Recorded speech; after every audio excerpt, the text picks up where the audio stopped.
Hello student, vision education के अंदर आप सभी का आज फिर से स्वागत है। जैसा कि काफ़ी लंबे समय के बाद में इस वीडियो को बनाया जा रहा है, क्योंकि इस चैनल के ऊपर इतनी व्यस्तता हो जाने के कारण से हम नए वीडियो को अपलोड नहीं कर पा रहे हैं। परंतु आज का जो समय है, धनतेरस का दिन है और गवर्नमेंट ने 2 नवंबर के दिन 8 बजे रीट का रिजल्ट जारी करके एक आश्चर्यजनक कह सकते हैं या अचानक एक ज़बरदस्त न्यूज़ पूरे राजस्थान के अंदर फैला दी है कि और सारे जितने भी रीट के अभ्यर्थी थे वो सारे बोर्ड ऑफ सेकेंडरी एजुकेशन की साइट पर जा कर के इतना तन्मयता से अपने रिजल्ट को देख रहे थे। परंतु जितने भी बच्चे हैं आंसर की आने के बाद में सभी बच्चों ने अपनी अपनी आंसर की से कैलकुलेशन कर लिया होगा और उन्होंने अपने मार्क्स का भी अनुमान लगा लिया होगा कितने मार्क्स आने वाले थे। परंतु रिजल्ट आने के बाद में हम इस तरीके से आश्वस्त हो चुके हैं कि हमारा परिणाम क्या रहा है, हमने 150 मार्क्स में से कितने मार्क्स प्राप्त किए हैं। सबसे महत्वपूर्ण बात, जिनके मार्क्स ज़्यादा हैं या जिनके मार्क्स कम हैं वे बच्चे बिल्कुल भी निराश नहीं हो, क्योंकि हम ये मान करके चलते हैं कि यदि आपने 60% मार्क्स जो हैं हासिल कर लिए हैं और 60% मार्क्स हासिल कर लेने के बाद में रीट के नियम अनुसार हम लेवल 1 और लेवल 2 के लिए आसानी से एलिजिबल हो जाते हैं उसके अंदर क्वालिफाई करने के लिए।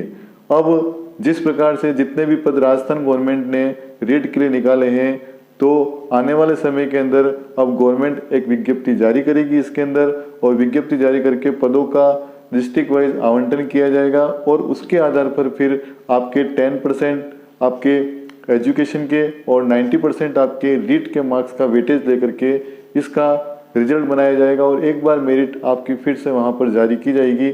यदि आप उस दायरे में आते हैं तो आपका सिलेक्शन निश्चित तौर पर होगा, और यदि आपके मार्क्स उससे कम हैं और आप मेरिट के अंदर नहीं आते हैं तो आपका सिलेक्शन नहीं होगा। परंतु वे अभ्यर्थी जिनके मार्क्स कम हैं, जिन्होंने कुछ गलतियां करी हैं और एग्ज़ाम के अंदर अच्छा परफॉर्म नहीं कर पाए हैं, तो वे बिल्कुल भी निराश नहीं हो, क्योंकि वे अगर निराश हो जाएंगे तो हो सकता है आने वाली जो बहुत सारी ऐसी एग्ज़ाम्स हैं जिनमें आप क्वालिफाई कर सकते हैं, उनमें अच्छा परफॉर्मेंस आप कर सकते हैं, क्योंकि आप ये भी जानते हैं कि असफलता ही जो होती है वो सफलता की सबसे बड़ी कुंजी होती है।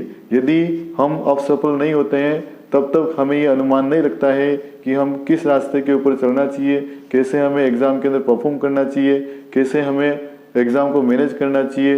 ये सारी चीज़ें जो है वो हमें असफलताओं से ही मिलती है। तो वे बच्चे बिल्कुल भी निराश नहीं हो जिनके मार्क्स कम हैं और वो हो सकता है अनएलिजिबल हो सकते हैं रीट के एग्ज़ाम के लिए। आपके पास अभी भी समय है, क्योंकि राजस्थान जो गवर्नमेंट है वो राजस्थान गवर्नमेंट अभी चुनावी माहौल कुछ समय के बाद में वापस आने वाला है, और चुनावी माहौल के दौरान गवर्नमेंट बहुत सारी भर्तियां निकालने वाली है और बहुत सारी भर्तियों की घोषणा अभी भी कर दी गई है।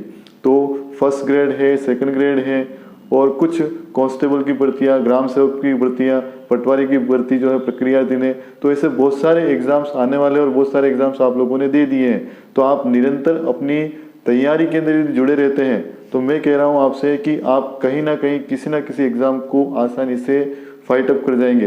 दूसरी सबसे बड़ी बात, हमें हो सकता है छोटे एग्जाम के अंदर सफलता नहीं मिले, पर कई बार क्या होता है कुछ बड़ा मिलने की चाह होती है या बड़ा मिलने वाला जब होता है तो हम छोटे एग्जाम्स के अंदर ऑटोमेटिकली क्या होते हैं अनसक्सेस हो जाते हैं। तो हो सकता है इन फ्यूचर आप कहीं लेक्चरर की वैकेंसी है या सेकंड ग्रेड की वैकेंसी है तो उसके अंदर आप अच्छा परफॉर्म कर सकते हैं और हो सकता है उसमें आपका सिलेक्शन हो सकता है।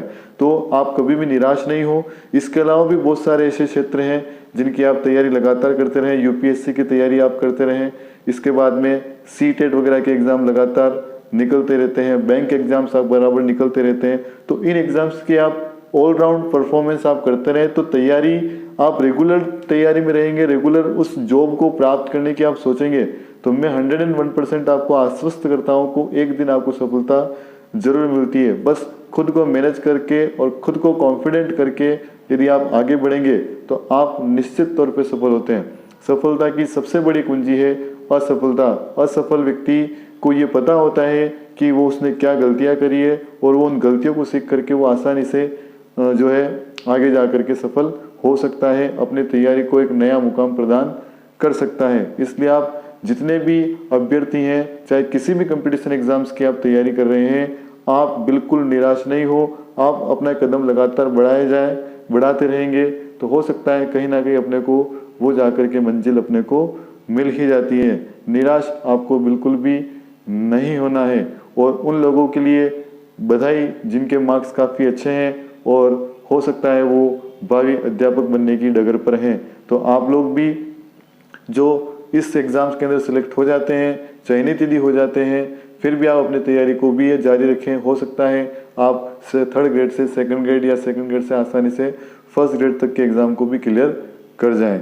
इसलिए मेरा आपसे केवल इतना ही कहना है कि जो भी सफल व्यक्ति हैं और जो भी असफल हैं, बिल्कुल कभी निराश नहीं हो, अपनी तैयारियों को नया मुकाम देते रहें और अपने को उस लायक बना लें कि हम किसी भी एग्ज़ाम में बैठें तो उस एग्ज़ाम को हम क्लियर आउट करके निकले, फाइट करके निकलें, तो ही मज़ा आएगा पढ़ने का। इसके अलावा पढ़ने का और कोई आनंद नहीं है, कोई मज़ा नहीं है।